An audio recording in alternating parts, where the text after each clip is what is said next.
Bună dragilor și bine ați venit la o nouă citire. De această dată vă invit la o citire generală în care voi analiza relația dintre tine și o anumită persoană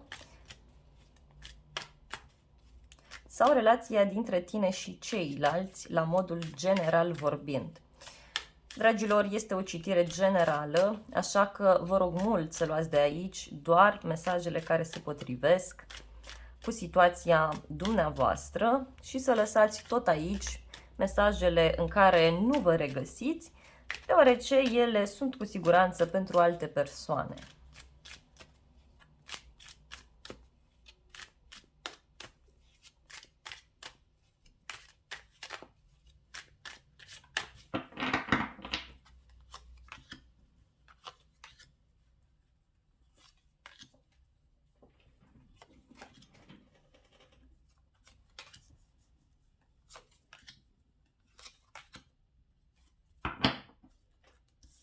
Wow!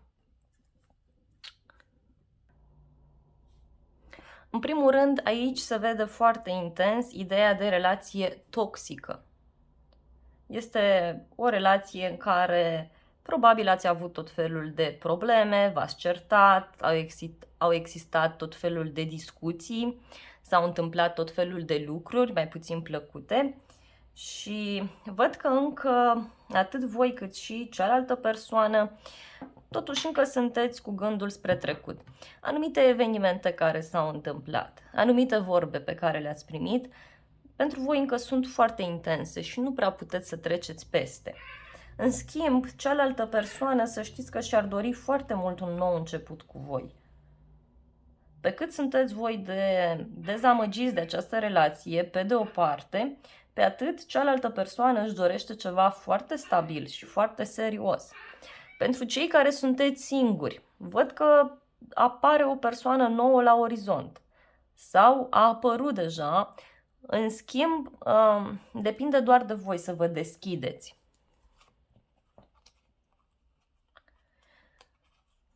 Văd aici că este cineva prins într-o situație mai puțin plăcută, din care își dorește să evadeze. Poate să fie vorba de o relație, poate să fie vorba de o distanță care este între voi, de un angajament în care cineva se află, deci o altă relație. Însă, văd aici că ceea ce ține relația în loc are legătură cu un loc de muncă, cu o schimbare din punct de vedere financiar,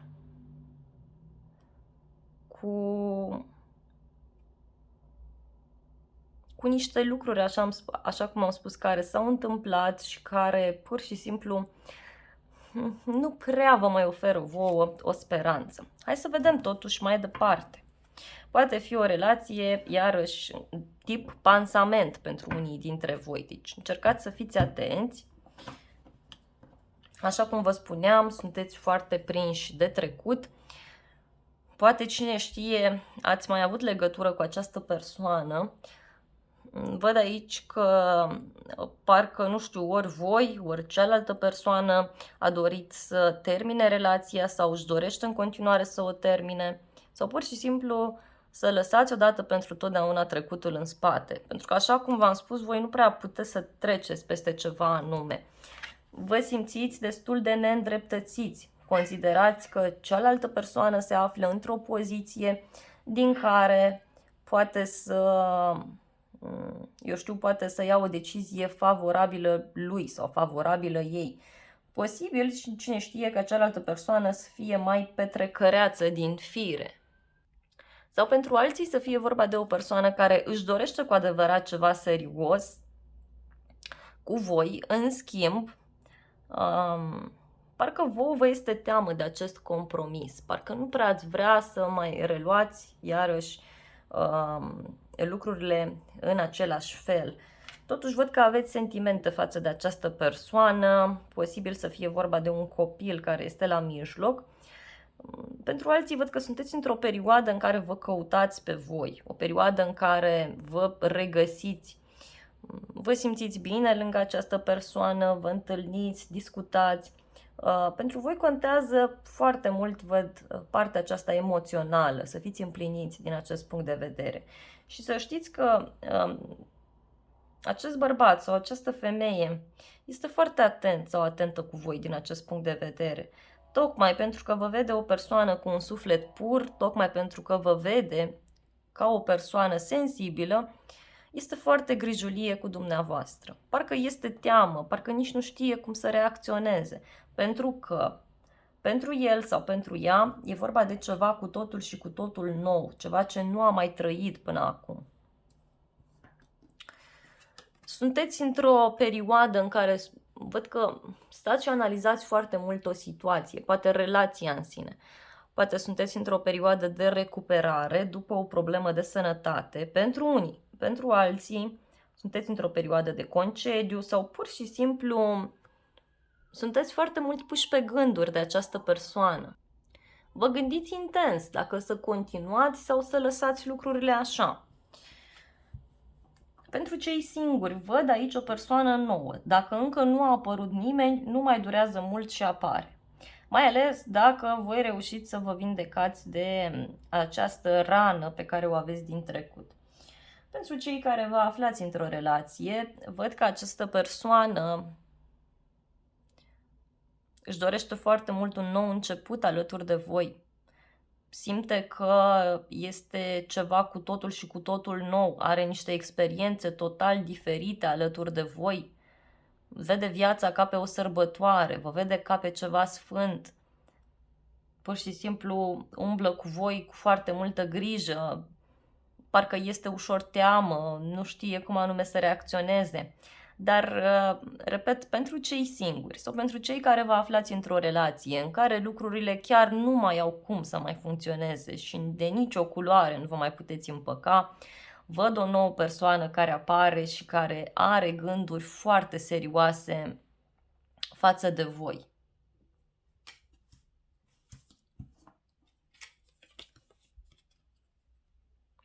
Poate fi o persoană care este la drum sau o persoană care face multe drumuri în interes de muncă, deci pentru zona locului de muncă. Mai văd aici cineva care își exprimă foarte greu emoțiile, sentimentele. Poate fi cineva care își exprimă mai mult emoțiile prin planul acesta fizic, prin cadouri sau prin gesturi fizice. Pentru că această persoană este foarte ancorată în planul acesta fizic, nu vede viața altfel, nu este la fel de sensibilă sau la fel de sensibil precum sunteți dumneavoastră. Își dorește o căsătorie cu voi, își dorește ceva stabil, să mergeți împreună, să petreceți, să vă simțiți bine. Văd aici ieșiri în natură, ieșiri poate pentru a sărbători ceva important. Chiar se gândește această persoană cum anume să vă facă fericită sau fericit.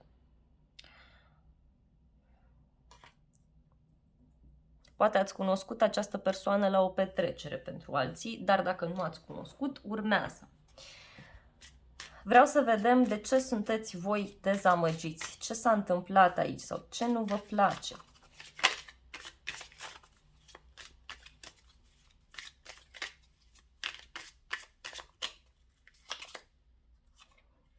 Considerați că nu este etic, considerați că nu este moral ceea ce face această persoană sau ceea ce a făcut. În alte cazuri, posibil chiar să conteze foarte mult pentru voi ideea aceasta de religie, ideea aceasta de principii, știu eu, poate nu vi se pare normal sau, da, situația în care cealaltă persoană se află. Poate să fie vorba de o relație veche, poate e vorba de un copil sau o persoană căreia nu prea îi convine așa ceva. Alții văd că nu vă place tocmai pentru faptul că această persoană are de luat o decizie, mai ales dacă sunteți femeie. Dacă sunteți bărbat, posibil să considerați că această persoană nu prea are caracterul potrivit pentru dumneavoastră. Iarăși,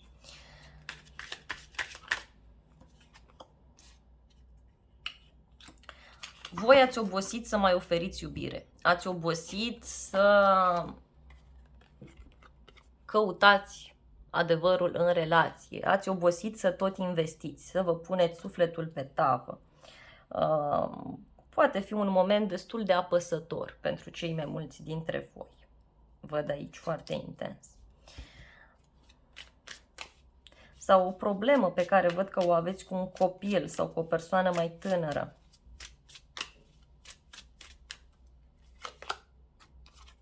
Și văd că încercați să meditați, încercați să găsiți o soluție diferită, încercați să ieșiți dintr-o situație de blocaj, parcă încercați să vedeți o ieșire din toată această poveste. Dacă sunteți într-o relație, dacă sunteți singuri, parcă o să fiți puși pe gânduri totuși de această persoană nouă pe care ați cunoscut-o sau pe care o veți cunoaște foarte curând, dar va fi nevoie să vă schimbați foarte mult modul în care voi vedeți viața. Tocmai din acest motiv și apare această persoană în viața voastră. Pentru alții, știu eu, poate aveți o problemă de sănătate și din acest punct de vedere e cazul să dați dovadă de mai multă iubire față de voi și poate, iarăși, are un rost această persoană.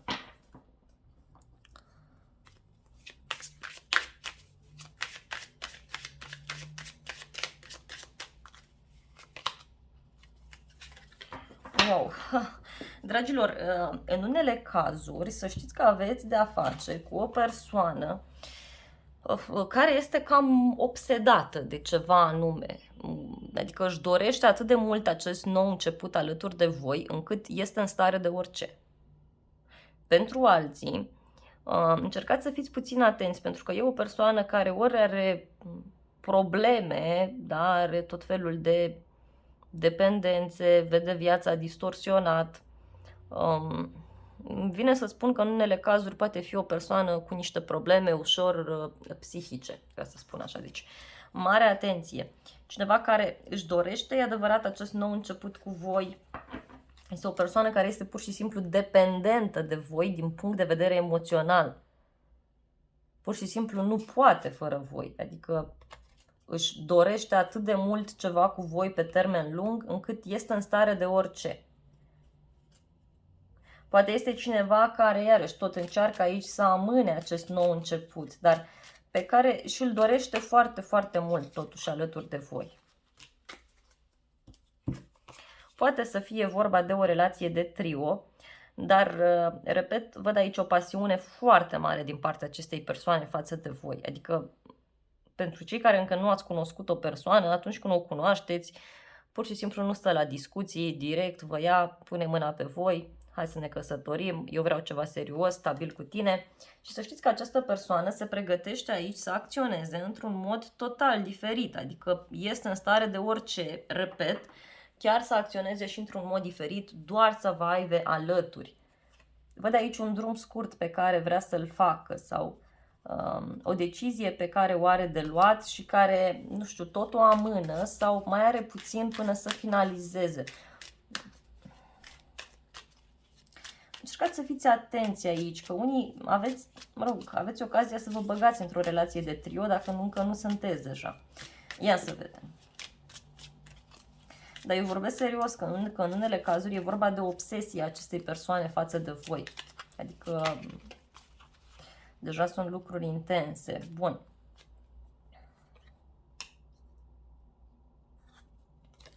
Pur și simplu faceți această persoană să se simtă invincibilă alături de voi. Poate fi o persoană mai în vârstă sau poate fi o persoană care acționează într-un mod mai matur.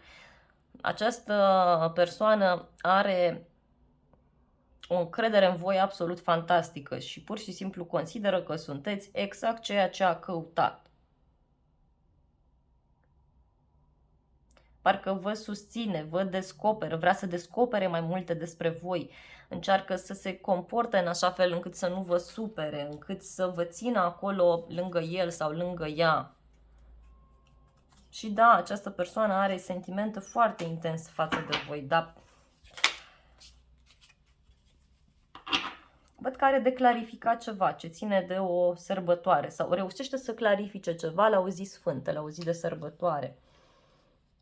Poate, cine știe, chiar o să vă spună faptul că vă respectă mult, faptul că, sau poate v-a spus deja,